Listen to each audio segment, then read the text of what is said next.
and triangle OBA. They are similar to each other. If angle BOC is 125 degree and CDO is 70 degree, you have to find angle DOC, DCO and OAB. Let us see how we can solve this problem. See here, these two forms a linear pair. If this is 125, then this angle plus this angle is 180 degree. So what I write is angle BOC plus angle DOC is equal to 180 degree. The reason is linear pairs. So out of that, if angle BOC is 125 degree, then angle DOC will be equal to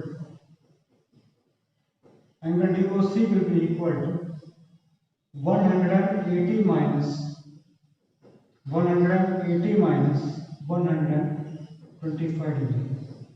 So angle DOC is equal to 10 minus 5 is 5, 7 minus 2 is 5. So this becomes how much? 55 degree. So what I got here is the measure of angle DOC is 55 degree. The measure of angle DOC is 55 degree. So this is over now. DOC, first part is this DCO is over. Now next what is given as DCO we are asked. So in this triangle, sum of three angles of a triangle is 180. Out of it, the first angle is 70, second angle is 55, third one you want. So what I do is in triangle DCO, I'll use the sum angle property. Angle ODC plus angle OCD plus DOC is equal to 180 degree. Because sum angle property of triangle. Now in this triangle, just see here, ODC is 70 degree.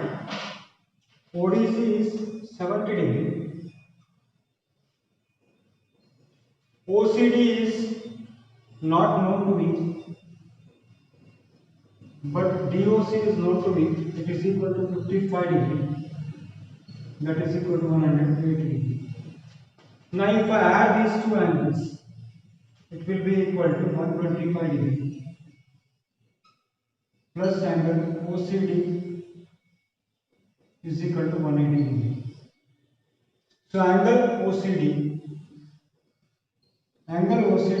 is equal to 180 degree minus 125 degree, and that is equal to 55 degree. Angle OCD is equal to 55 degree. So how much I got this one? This is again 55 degree. Now let us see what is asked to us. You are asked to find out DCO or OCD. This, even if I write OCD also, this can be written as DCO also, because it makes no difference. The angle is made at the point C. अगर मैं इसको OCD भी लिखूं या DCO भी लिखूं तो ज्यादा फर्क नहीं पड़ेगा ना। आपको ये एंगल ढूंढना है, तो ये एंगल कैसे ढूंढ सकते हैं? आपको एक हिंट यहाँ पर दिया है, और वो हिंट है triangle ODC is similar to triangle OPA. तो वैसे अगर बात होती है तो यहाँ पर angle O corresponds to angle O, angle D corresponds to angle B और angle C corresponds to angle A, यानी दोनों बराबर होगा।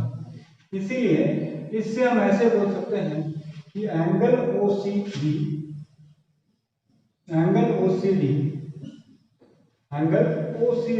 is equal to angle OAB, and that is equal to 55 degree.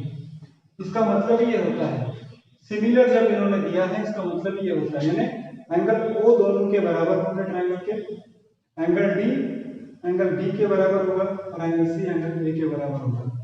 तो इस तरह से हमने क्या किया, फिर से मैं आपको बता दूं, हमने क्या किया, लीनियर पेयर की प्रॉपर्टी यूज करके ये 125 है तो ये 55 हो जाएगा। फिर सम एंगल प्रॉपर्टी यूज किया तो 55 प्लस 55 110 प्लस 70 180 होगा। फिर क्या होगा, फिर मैंने आपको बताया कि उन्होंने आपको क्लू दिया है कि कौन सा ट्रायंगल सिमिलर है, ओडीसी और ओबीई, ओडीसी और ओबीई। अगर ओडीसी कहते हैं तो this corresponds to this angle, यानी ये 70 है तो ये 70 होगा, ये 55 है तो ये 55 होगा, और ये 55 है तो ये भी 55 होगा।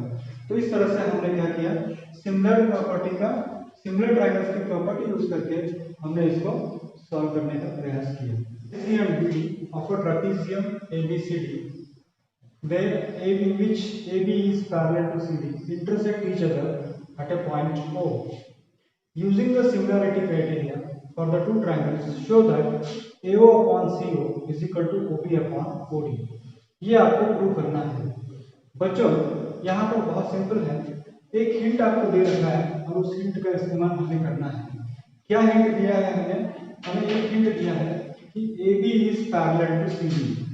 बस ये हिंट अगर आपको मिल जाए तो आपका 50% काम खत्म हो जाएगा। तो यहाँ पर AB is parallel to CD अगर है बच्चों, AB is parallel to CD है तो AC ट्रांसवर्सल का काम करेगा। These two are the parallel lines, this is the transversal, and AC is transversal का काम करेगा। AC क्या काम करेगा, ट्रांसवर्सल का काम करेगा। तो वैसा अगर होगा तो आप देखो क्या हो जाएगा, अगर ये हो गया तो हमारे दो काम हो गए हैं आसानी से। देखिए ये और ये एंगल इक्वल होगा, ये और ये एंगल इक्वल होगा, और उसके बाद जो दूसरा एंगल है तो ये वाला एंगल इक्वल हो जाएगा, यानी अल्टरनेट एंगल्स आर इक्वल। और किसी भी ट्रायंगल के अंदर याद रखिए, अगर दो एंगल भी इक्वल है तो भी हम उसको सिमिलर कह सकते हैं, उसको बोलते हैं एंगल एंगल सिमिलैरिटी क्राइटेरिया। उसको क्या है, ये जैसे करोलरी जैसा है कि दो एंगल भी इक्वल हो तो भी ट्रायंगल को सिमिलर कह सकते हैं, क्योंकि थर्ड एंगल ऑटोमेटिकली इक्वली होना है किसी भी ट्रायंगल के अंदर। तो AB is parallel to CD and AC is transversal अगर बात है तो मैं ऐसे लिख सकता हूं कि angle OAB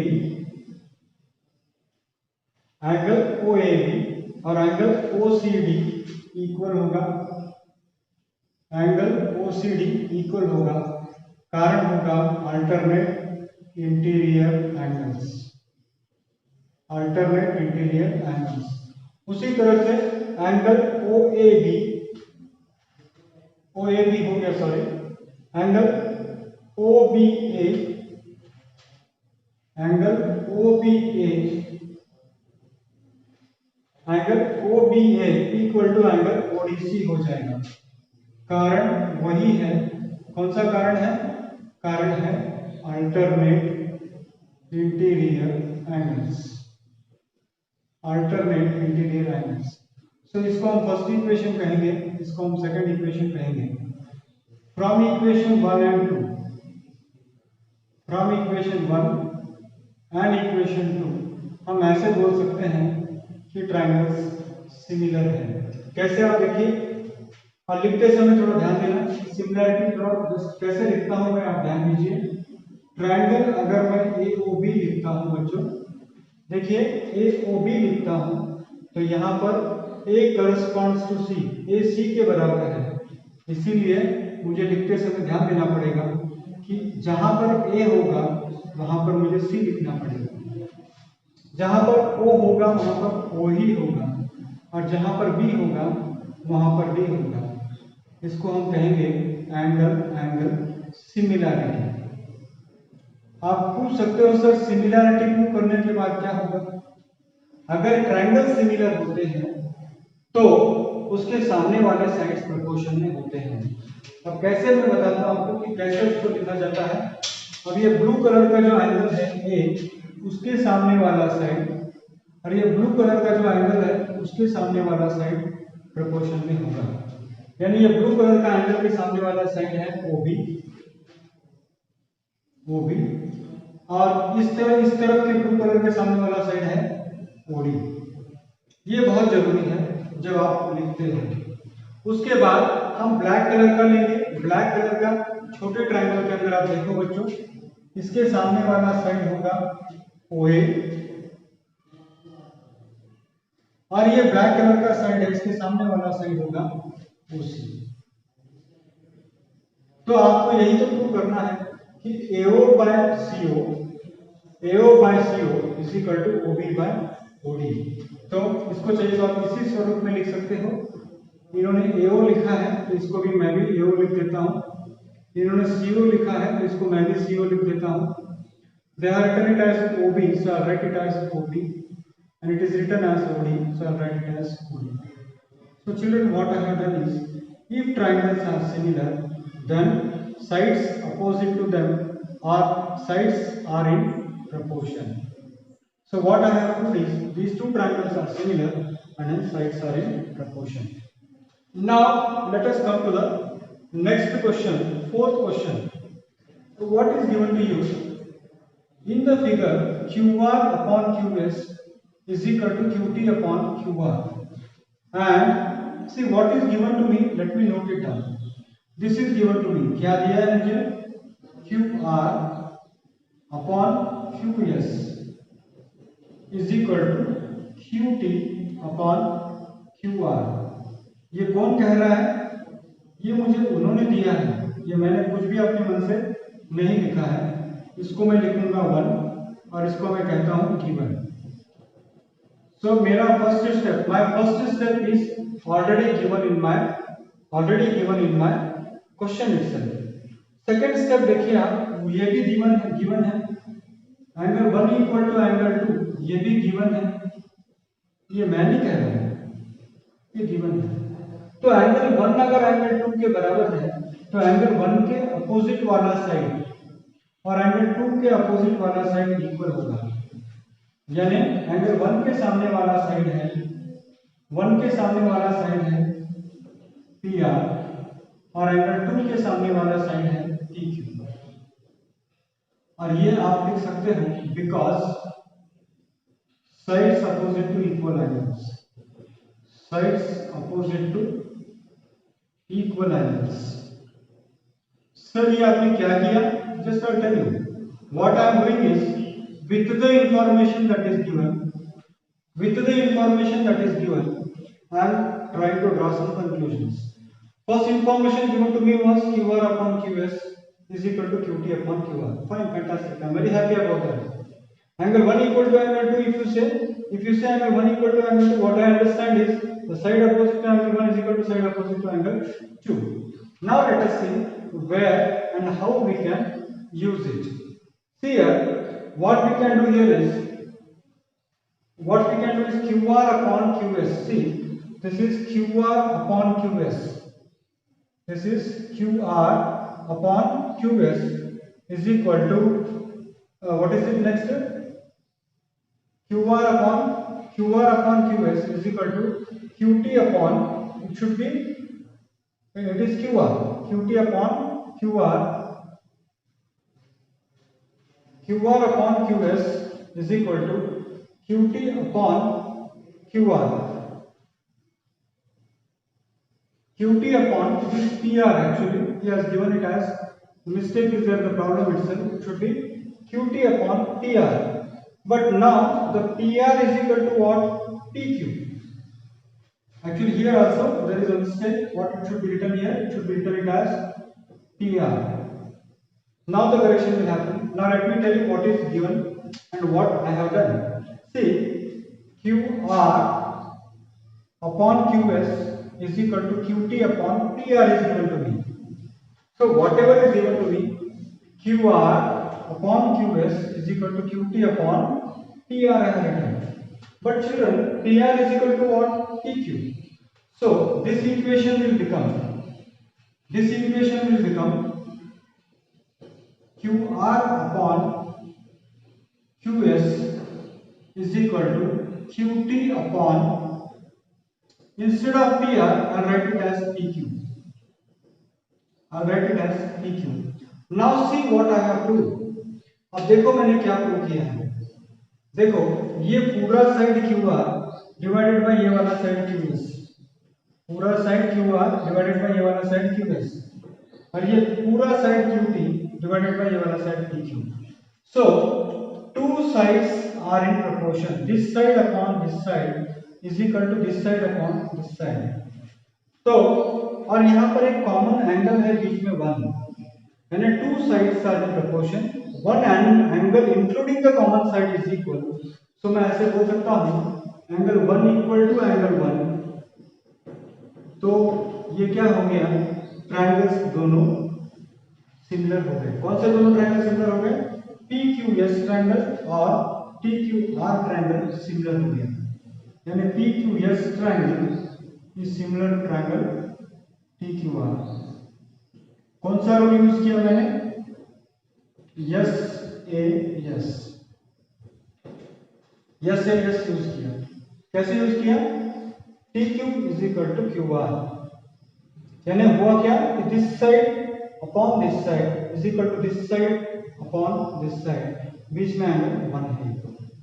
so this is how we have to prove it. Next question आ रहा है, S and P are the points on the side PR and QR of triangle PQR। ये ट्रायंगल है आपका PQR और उस ट्रायंगल के अंदर ये साइड्स है such that angle P equal to RPS। देखिए ये वाला एंगल की बात हम कर रहे हैं, angle P equal to angle RPS। अगर वैसी बात है तो आपको क्या प्रूव करना है, ट्रायंगल RPQ और RTS ये सिमिलर है, ये प्रूव करना है। बहुत सिंपल और इजी प्रॉब्लम है। कैसे मैं आपको बता दूं, कैसे मैं आपको बता दूं, देखो गिवन क्या गिवन है, पहले मैं उसको लिख लेता हूं। एंगल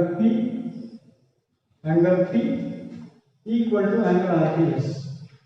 ये कौन कह रहा है, ये कोई कह नहीं रहा है, ये गिवन है, ये अपनी मर्जी से हमने कुछ भी नहीं लिखा है, ये गिवन है। तो अगर ये गिवन है तो सेकंड पॉइंट यहां पर RPS ट्रायंगल और RPQ ट्रायंगल के अंदर देखते ही बनता है कि ये एंगल इक्वल है। कौन सा एंगल इक्वल है, एंगल R इक्वल है, एंगल R जो है वो इक्वल हो रहा है। तो एंगल R अगर इक्वल हो रहा है तो मैं ऐसे कह सकता हूं कि SRP is equal to PRQ, because common angle SRP equal to angle PRQ, because common angle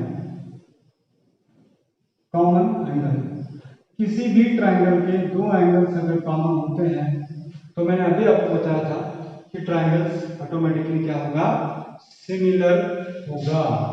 ये फर्स्ट है, ये सेकंड है। तो from equation 1 and 2, from equation 1 and equation 2 directly मैं कह सकता हूं कि triangle RPQ is similar to triangle RTS, RPQ similar to triangle RTS।